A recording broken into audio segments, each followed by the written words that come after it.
যে যে নির্বাচন করবে না ওটা তো আমরা জানি, তার ওনার ব্যক্তিগত ইচ্ছা।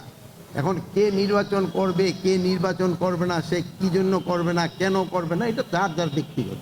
এটা ব্যক্তি তো আমাদের তো বলার মতো কোনো কিছু নেই।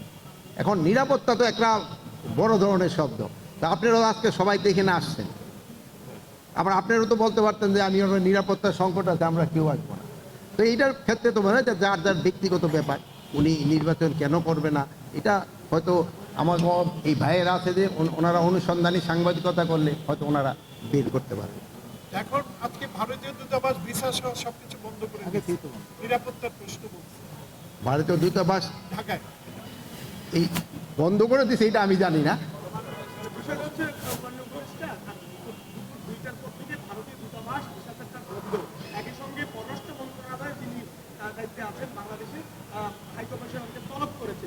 সরকার এদিকে আসলে কিভাবে দেখছে? এই জিনিসটা হলো আমি আপনাদের কাছে এখনই শুনলাম যে পররাষ্ট্র মন্ত্রণালয় থেকে ইন্ডিয়ান পররাষ্ট্র মন্ত্রণালয় আমাদের কর্মচারী কর্মকর্তাকে তলব করছে। আমরাও কিছুদিন আগে তাদের তলব করছিলাম, আপনারা জানেন। তো সাধারণত ওই পররাষ্ট্র বিষয় থাকে, একজন তলব করলে আবার আরেকজনও করে, এই সাধারণত নিয়ম।